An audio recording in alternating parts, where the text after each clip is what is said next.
Control చేయలేకపోయినారు ఒక్కపారికి అంతా. అంటే కొంతమంది ఊరికి చెప్తా ఉన్నారు శ్రీనివాసంలో వదిలినారంట అక్కడ, అంటే ఏదో ఊరికి చెప్తా ఉంటారు ఆ మెసేజ్ వచ్చింది అంటే అనుకున్నారు. కొత్త వాళ్ళు ఉండి చెప్పినారు అంకుల్ శ్రీనివాసంలో లైన్లకి వదిలినారంట, చెట్లలో కూర్చోబెట్టున్నారు. మాకు ఆ గార్డెన్ లో అది కూడా ఒక కారణమా? ఎందుకంటే బయట వదిలిపెట్టారని ఈడ కూడా వదిలిపెడతారని తొందరపడ్డారు వాళ్ళు ఏమన్నా? అది మాకు అక్కడ ఏమైంది సార్, గార్డెన్ లో గేట్ వేసినారు. ఫస్ట్ మేము బయట కూర్చుంటే ఇక్కడ లోపల కూర్చొని గార్డెన్ లో కూర్చోబెట్టినారు. గార్డెన్ లో లాక్ వేయకుండా గేట్ అట్నే పెట్టింటే ఎవరు ఆ చెట్ల కింద వాళ్ళు కూర్చునే వాళ్ళు. ఆ టయానికి వదిలిపెట్టినప్పుడు రోడ్డు మీద ఉండే బ్యారికేడ్స్ అన్ని, అప్పుడు ఫ్రీగా వచ్చేవాళ్ళు. ఈ గేట్ క్లోజ్ చేసి మొత్తం గార్డెన్ అంతా ఫుల్ అయిపోయింది సార్. సాయంత్రం కల్లా ఎవరన్నా పోలీసు వాళ్ళు గేట్ తీసి ఒకరిద్దరిని లోపలికి పంపించడం లేదంటే బయటికి పంపించడం చేస్తుంటే వాళ్ళు ఎన్నుకున్న వాళ్ళు గేట్ తీసినారు గోవిందా గోవిందా అని లేదు. అట్లా జరిగింది. తర్వాత కంట్రోల్ కాలేదు సార్. ఒక అరగంట సేపు అట్నే నిలవనుంది. అసలు కూర్చోనీకి లేదు, ముందరికి జరగనీకి లేదు. అది వాళ్ళు ఏం డిసైడ్ చేస్తున్నారో అది కొద్దిగా స్లోప్ ఉంది సార్. ఒక 10-20 మంది వెళ్ళిపోయినారు. తర్వాత కొంచెం పోలేని వాళ్ళు కింద పడినట్టుంది. ఇంకా వాళ్ళ మీద ఒక్కొక్కరు అక్కడ గేట్ ఓపెన్ చేసింది ఎవరో పడిపోయారు, ఒక ఇదైపోయి పెయింట్ అయిపోయారు, స్పృహ తప్పి పడిపోయారు, దానికి వదిలిపెట్టారని. అది తెలీదా మీకు? చెప్పలేదు? అనౌన్స్ తెలీదా? ఒకతను లోపల నుంచి బయటికి తీసుకుంటూ పోయినాడు సార్. అతను వెళ్ళిపోయినాడు. తర్వాత వీళ్ళంతా ఇంకా పూర్తి వెనక నుంచి ఇంకా దొరుకుంటూ వచ్చినారు సార్. అసలు నిలబడాలంటే కూడా లేదు. నువ్వు చెప్పావు కదా ఒక కారణం కూడా, అక్కడ వదిలిపెట్టారు ఇక్కడ వదిలిపెట్టారు మహాడుకోవడం, అది కూడా మహాడుకున్నారు వాళ్ళు. గేట్ తీసుకోవడంలో ఓపెన్ అయింది అని 3 సార్లు అయింది. వాళ్ళు వచ్చి మళ్ళీ కూర్చోబెట్టినారు. తర్వాత అది ఏమైందో మొత్తం ఒకరి మీద పడతారు. దేవుని లీల. మేము బతకడం దేవుని లీల.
పడిపోయేసి అందరూ మీద పడిపోయేసి తొక్కుల్లో పోయేసి బట్లకి రాక్షసి మస్కులర్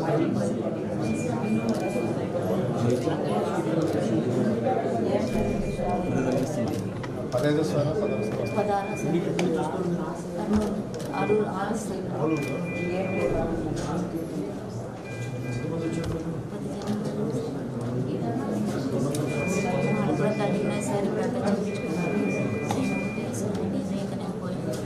ఎంత బతికినాను సార్, రక్షించండి రక్షించండి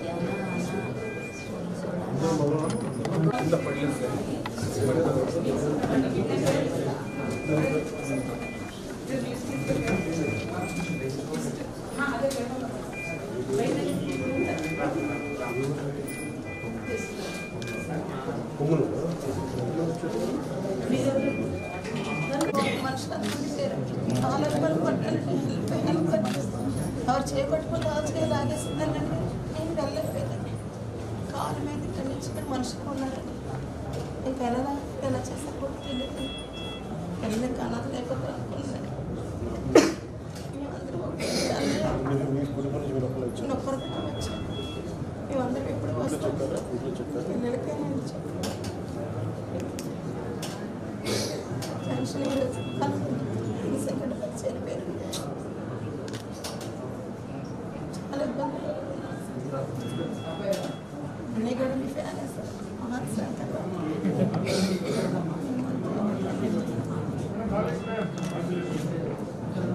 చాలా అంటే ఇదంతా పడిపోయింది సార్. ప్రెజెంట్ బాడీ ముందు పడిపోయాను, మీద అందరూ పడిపోయారు సార్.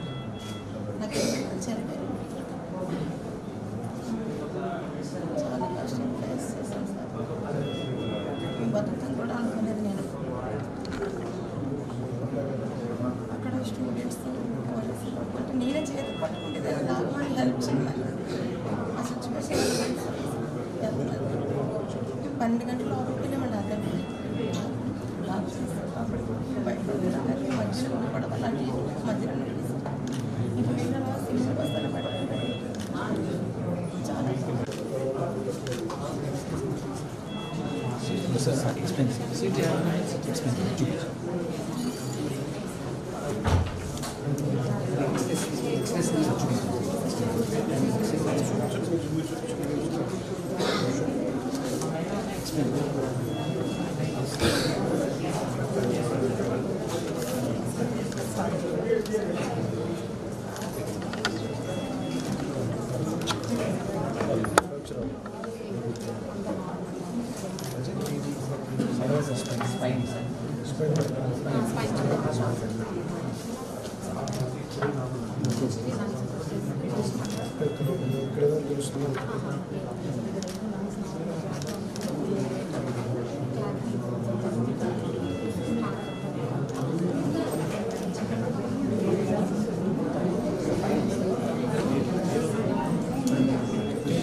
సబ్స్క్రైబ్ చేయండి.